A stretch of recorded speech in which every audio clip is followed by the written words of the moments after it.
Welcome back to Soul Shift, the podcast where real life, science, and soul all get a seat at the table. I'm Mindy Gorman-Pletzer, and I'm here with my beautiful co-hosts Christine Morgenstern-Shin and Allie Anderson. If you're new to Soul Shift, this is a space for people, especially women in midlife, who are navigating big shifts in their bodies, their relationships, their work, and their sense of self. We talk about the moments that change us, the nervous system behind it all, and how to come home to yourself in the sometimes very messy middle of it. Today, we're talking about one of the most seismic shifts a woman can experience, divorce. Not the logistics of it, not the legal process, but the deep identity crisis that follows. Questions arise. Who am I without this relationship? Who was I before I became who I thought I needed to be? And how do I rebuild a life that actually feels like mine? Our guest today knows this territory intimately. Katie Jordan is a certified life coach and co-author of the best-selling book, Start Up, Start Over, Just Start. After navigating a season marked by deep grief, including profound personal loss and a life-changing divorce, she found herself searching for a way forward. Through that journey of healing and growth, she discovered she wasn't alone. There were women everywhere, strong, capable women in leadership who felt stuck, lost, and unsure of their next steps. Katie is a graduate of Stage Leaders, and she now uses both her life experience and professional training to guide divorced women back to themselves. Her work is rooted in the truth that life after divorce does not have to stop, does not have to be shameful, and we are allowed to rebuild and create a life that feels good and brings us peace. Welcome to Soul Shift, a sacred space where modern science, ancient wisdom, and real life come together in perfect harmony. Each week, we explore the gentle art of transformation. Soul Shift holds space for your beautiful, messy, perfectly imperfect human experience. Meaningful change doesn't have to break you open. It can unfold softly, like morning light. Together, we'll uncover tools that honor your truth, share conversations that touch your soul, and celebrate the exquisite complexity of what it means to be human. Your presence here is a gift. Let's shift with grace, With love. Together. Katie, welcome to Soul Shift. We are so grateful to have you here. I am so excited to be here with you as well. It means a lot to be here right now. Oh, thank you, Katie. So, let's dive in. When a woman first comes to you in the aftermath of divorce, what's the story she's actually telling herself about who she is now, who she thinks she became? And I'm especially curious because you work with women in leadership, women who may be incredibly capable in their professional lives, but suddenly feel completely lost in their personal ones. So what are they believing about themselves? Well, here's what happens. We all put on this brave space, whether you're in a corporate leadership, you're in a leadership of your home, you've now just become the CEO and run everything at home once you're divorced. So you have the finances. If you have children, the logistics of that, the back and forth of the children. And you don't know who you are because you've given so much to everybody else. I remember very distinctly that after my divorce, I would come home from my corporate job every day and be like, now what? Because I was putting on such a brave face at work, nobody even knew what was going on. Very few people knew that. And I was expected to support everybody else, but who was supporting me? And there wasn't that. And it's just kind of like that, oh, great, I'm starting over, but how do I start? Yeah.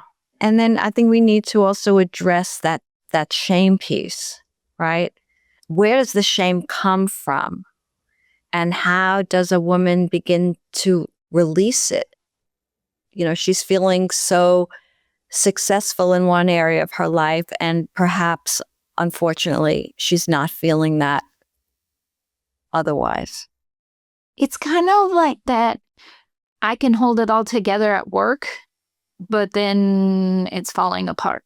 And it still brings back a lot of emotions because I didn't even tell my own family for like 3 months after we were separated. We sold the house, we moved into separate places, and our daughter was now going through this back and forth as well. And the shame for me was multifaceted. I come from a family of majority of them, I'm talking aunts and uncles, and my parents have all been married 40 plus years. So the divorce word was not really talked about. I was that one off. I was like, what is wrong with me that I couldn't sustain this marriage? And it wasn't about what's wrong with me. It's about how do I need to adjust and move forward? And when I say adjust, something happened. It was probably 3 years after the separation that I was finally like, okay, I can actually talk about this. At work, I supported flight attendants. And so many of them, after I started actually talking about it, like in person, in social media, that was where I was kind of able to release that shame. And so many people would come back and say, well, how come I didn't even know you were going through that? Because I didn't want to be seen as a failure. And then for me, there was that people pleaser aspect of it as well. But I'm now happy to say I'm reforming, so that's not that's not as much of an issue as it used to be. Yeah, I get that. And again, it goes back to how we feel about ourselves, relationship to self, right? And particularly it goes back to that question of who was I before the world told me who I needed to be? I used to say when I was an instructor, I don't know who they is, but they gets us in a lot of trouble, right? They tell us what we should be as a mom, what we should be as a wife, how we should show up as an employee or a leader, right? I would give they a piece of my mind now if I knew who they were. It's just been such an amazing journey. And the last 10 months have really been so eye-opening. And to know that I'm raising a small human that looks up to me and says, okay, she'll be 9 this summer. And she looks up to me and says, okay, if my mommy can do this and we can do this by ourselves, that's what she says, I can do anything I want. And that's what I want her to take away from it. But I also want to empower other women that they don't have to shrink after a divorce. This is stepping into your next chapter, feeling excited, releasing that shame, and embracing what is next. So do you think that your coming out, so to speak, your vulnerability, your willingness to speak the truth was one of the first steps for you in releasing that shame? And then that is the behavior you are modeling for other women that you are mentoring, as well as what you're modeling at home? Yes.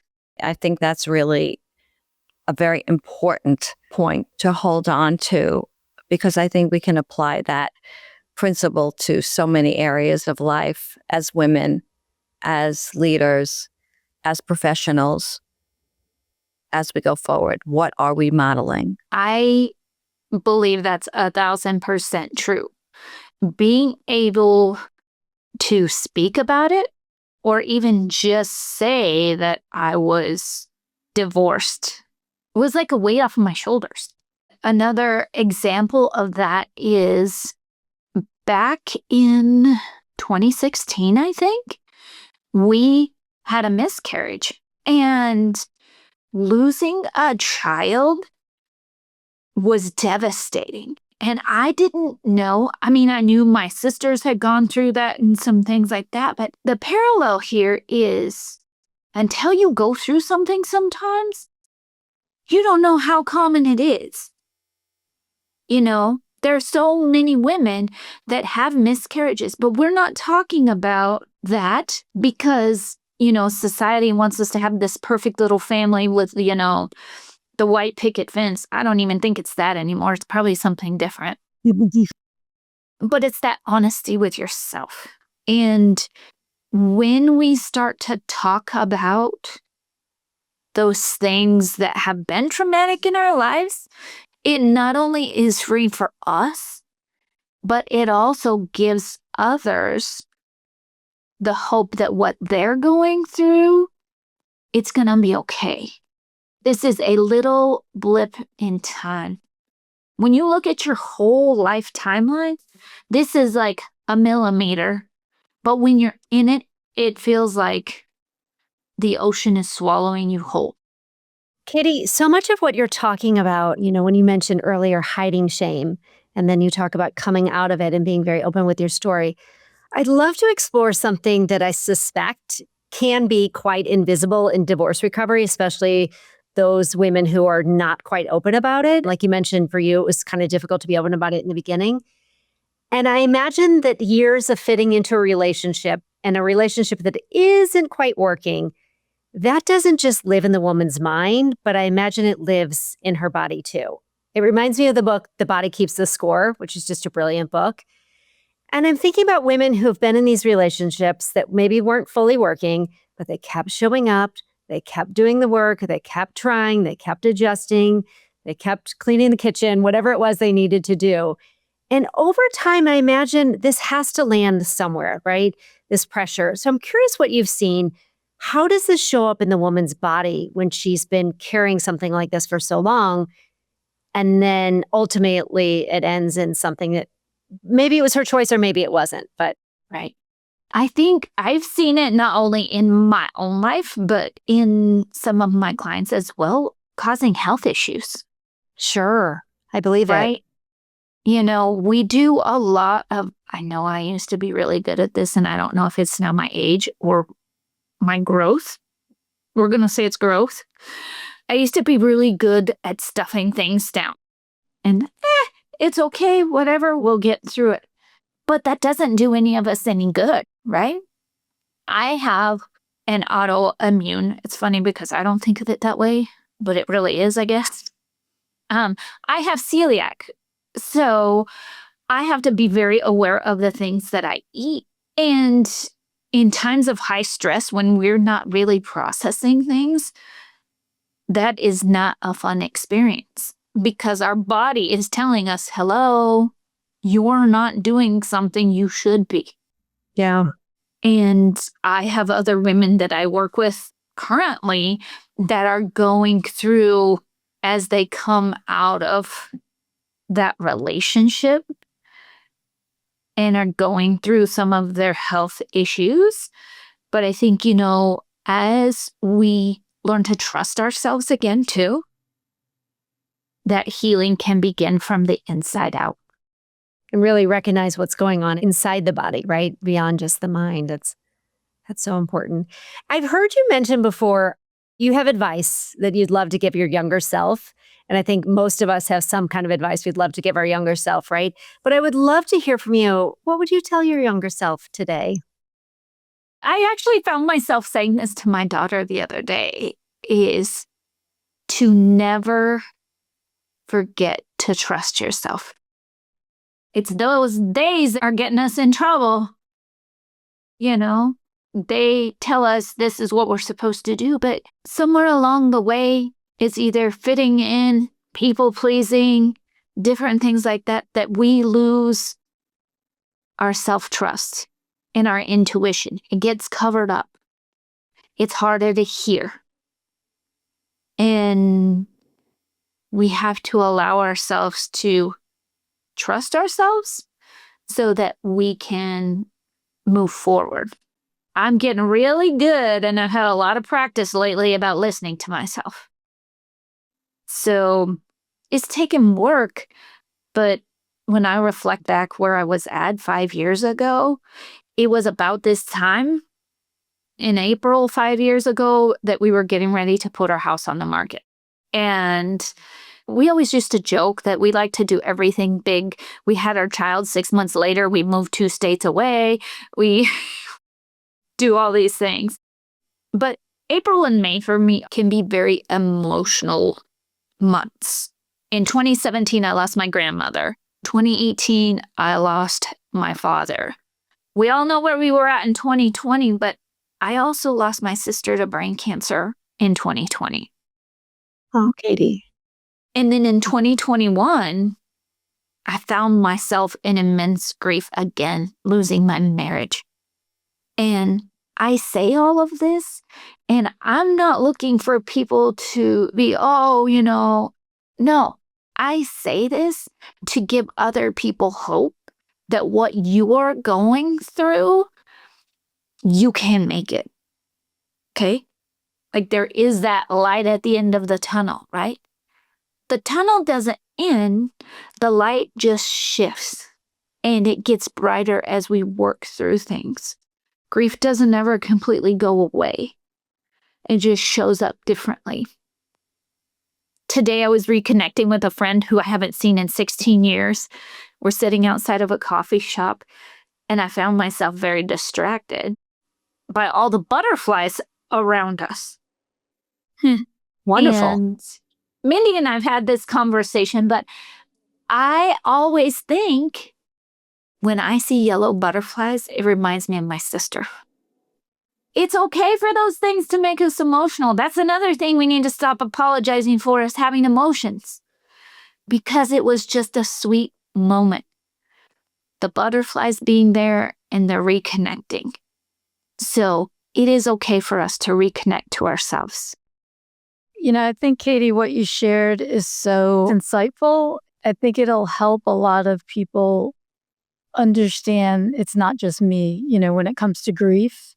You mentioned how it could be held in the body and then how it's completely different for each of us.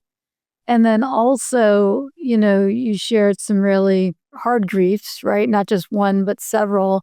And I'm sure each person affected you differently, right? In each type of situation, whether using COVID as an example or your divorce, right? And so, I look a lot of our world through the nervous system perspective.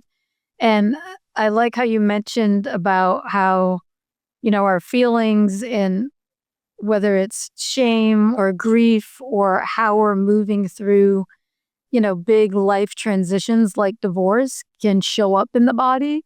That if you're overly stressed, there might be a flare, you might have a reaction, right? We talk some about the physicality. I want to shift to our identity. Like, I have an identity as a wife. And when we have an identity that we build our entire adult life with this one other person and it disappears, especially if it's been a long-term marriage, how do you think that shows up in the body? Because I know from a nervous system perspective, you could feel imbalanced, like uneven, like untethered, right? So what do you think is happening in women's bodies, specifically with their nervous system during the transition of divorce? I go back to the example of my daughter, right? She was 4. And she's looking at me like, "Oh, why is mom crying again? What is going on?" She'd never been away from us, separate from us, except for the time that I had been away for a training that I had to go to for 4 weeks. But I remember her going home, going back to our other home. We've always called them homes, buckling her in the seatbelt. We have a fun little thing that we were like Pac-Man, and instead of chomping, we would throw hearts and she would catch them with her mouth. No. It's a little more subtle these days because she's now a big girl. But as they drove away, there was such a pit an emptiness in my stomach that I was like, how am I going to go on? Because this person is looking at me. What am I supposed to do when I don't even know what I'm supposed to do myself? And that's where I started the journaling and the meditation, even more so because I knew that no matter what I did, she was going to be watching. Mm-hmm. I think what's beautiful is you're sharing, you're self-regulating, right? Through the journaling and through the meditation. And then once you become grounded, then you can co-regulate with her. If she sees happy mom, right? Grounded mom, then just by being in the same space, your nervous systems will key up, they'll sync up in a Very beautiful much way. so. Yeah. I love that you're doing that intuitively, And so do you then help women? How you said it's chaotic, the nervous system's chaotic. Is that something you all talk about in terms of, giving them simple activities like the journaling or the meditation? That is part of it because you're in a world that feels, just like you were saying, very dysregulated. And you have to figure out how to start bringing yourself back. And that's one of the first things that we do is some simple meditation or gratitude and some journaling, because it's amazing, right? How the brain works when everything feels like it's working against you. Mhm. But then you start to remember all of those things that you have to be grateful for. And it starts to rewire, and you're like, okay, the first few times I did this was really hard to be grateful for anything. But then when you start looking at it differently, you do see that. And you kind of get out of your own way a little bit, I think. Yeah. And what I'm hearing is something that goes to the heart of your work, and that is helping women rediscover what they lost when they spent years, decades in some cases, trying to fit into someone else's idea of who they need to be. I was just thinking about us talking about, a spouse versus a partner, and if we were in the 50s, there were these certain expectations of spouses, right? But I think now in this day and age, it should be more of a partnership because you are in that cohesiveness together. And I'm not saying I am not anti-marriage, not anti-partner or anything like that, but I just think sometimes when we take a step back, I realize things like I hadn't taken a bath in I don't know how long. And I didn't think I liked baths. But now you give me a good bubble bath and I'll see you later. So there's a lot of coming back to yourself because you don't know who that is. And then that coming back to yourself is probably the greatest gift of all. Yeah. And Katie, I also hear you saying you're giving yourself permission to let go of maybe who you thought you were before. You were a person who didn't like bubble baths before, but you gave yourself permission, I'm going to let that go. And I'm going to become a person who loves bubble baths and accept that and honor that and embrace that. I think that's really special to honor that it's okay to change in this process. I know for me, it is easier for me to give someone else grace than it is for me to give myself grace.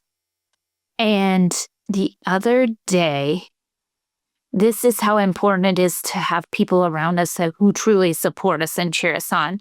The other day, my best friend was here with us visiting, and I said something. I don't even remember what I said. And she looked at me and she goes, "You're not going to talk to my friend that way." And I was like, oh, whoa, a reality check, because I didn't even realize I had said anything, hurtful. So I think surrounding ourselves too by others who are truly going to support and cheer you on is huge in any life transition. I think that's so powerful. Like two things, how you do speak to yourself, right? And the fact that you have people around you, like a support community or a support team around you that are there in your best interests, you know? And I know through your work that you help people rewrite their story. And I think, healing from the inside out, it does start, with our thoughts and then creating, once you feel grounded, then, okay, who are my support people through it, And if I'm a client of yours and I want to rewrite my story, how do you help me put those steps into place? Like, where would we start?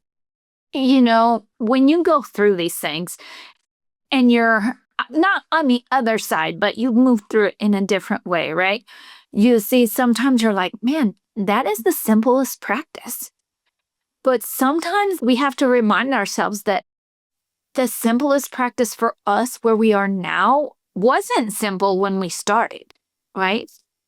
And it's taking them through that kind of 3 areas: freedom, the fulfillment, and then the flight. So the freedom is that coming back to yourself, doing those simple practices consistently that builds upon that. And then the fulfillment of, okay, what are the things I like to do? And flipping that script of, oh my gosh, my daughter is gone, to, oh my gosh, what do I get to do to fill my cup while she's gone? Now I do some crazy networking stuff and business building, but it is thinking about your life now and how to be in a more positive mindset of something that could be seen as really negative and turning it into a positive. Because what happens in this instance, when my daughter comes back, she comes back to a lot happier mom. A mom with a lot more patience and understanding. I wasn't that way in the beginning. Oh my gosh. How am I supposed to regulate a 4-year-old if I can't regulate a 40-year-old? And there are a lot of times I look back and I'm like, okay, you did the best with what you had at the time. And just moving forward in such a more aligned place of gratitude for the time that we still have together, that I didn't screw it all up. Because man, if I could go back to her 4-year-old now, it will be amazing. But I also am much more healed. I don't even know if that's the right way to word that, but I'm much more whole. And I don't need someone else to. I used to think that was the greatest quote ever in Jerry Maguire. You complete me. That's the biggest nonsense ever. Since when do we need somebody else to complete us? We have to be in a whole relationship with ourselves. Absolutely. To show up for others. And so, Katie, I'd love it if you'd share, what are you working on now that excites you? Is there anything that's like down the road that you're creating right now that you want to share with us? Well, I am actually getting ready to retire from my airline job next year. And I'm working on a mentorship program for divorced women and speaking and engaging with those women where they're at. And then in turn, finding that adventuresome side through travel. So there's some pieces that are coming together that are going to be big over the next year and a half. So that's beautiful. But I mean, there's so much that can evolve out of that. I can just put you in a faraway land doing things and having a virtual, world of women you're mentoring. That's amazing. Do you have any key truths you want to share with our listeners before we close? Like even one or two that really can hit home for us that we can use as some strong takeaways? When we trust ourselves, we can move forward in more light and alignment and have true joy and peace. Katie, this conversation has been so great. And I want to thank you for being so honest about your story and just really opening up for a powerful conversation. We all can take away from this. It's a reminder that divorce is not an ending, but it's a transformation. And we can grieve and rebuild simultaneously, right? And shame doesn't have to be a part of our story. I think that's a really big takeaway as well. Shame doesn't have to be a part of our story. So thank you for sharing that with us today. Thank you. One thing that I took away that was really strong, I thought, was you were vulnerable and shared like your deepest pain. It sounds like, especially now, to even more so with these new developments, you're turning it into your most purposeful work. And you're not just kind of like getting through it. You're not teaching people how to get through a divorce or how to survive a divorce, but you're literally sharing, hey, you can shine and connect with yourself and have this huge, new, beautiful season of life that's ahead of you, whatever that'll look like for them. And that, to me, I love, because it's just you're healing from within and then you're shining hope and happiness on their future. So thank you for sharing that. Such a special conversation. Really, really special. Thank you so very much. And to everyone listening, if you're in the aftermath of divorce or any ending that's shaken your sense of self, please hear this. You're not too broken. You're not too old. You're not too late. You get to rebuild. You get to create a life that feels good, and you don't have to do it alone. And if this episode resonated with you, share it with someone navigating their own new chapter. And be sure to check out Katie's book, Start Up, Start Over, Just Start, and her coaching work. And you'll get all of her contact information in our show notes.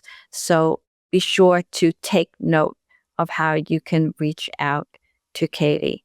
And as we always say here on Soul Shift, small shifts create the biggest transformations. And sometimes the most powerful shift is simply giving yourself permission to begin again. And if you're new here, welcome. Welcome to the Soul Shift community. Welcome to the Soul Shift family.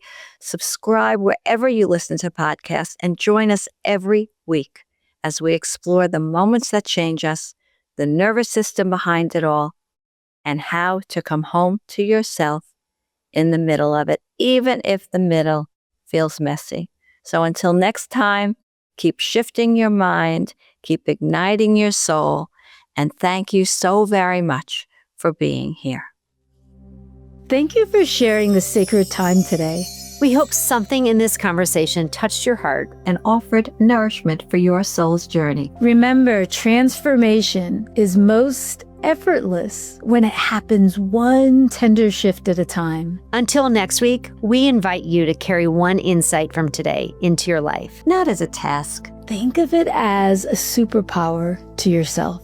If something resonated, we'd love to hear from you. If you're joining us on YouTube, feel free to leave us a comment below. Your words ripple outward, offering connection and comfort to others walking this path beside you. If Soul Shift feels like home, please subscribe and consider leaving us a review. Your support will help us reach more hearts that need to hear they're not alone. We're holding you in love, so know you're not alone. Your journey matters. May your heart be filled. And may your path be filled with grace.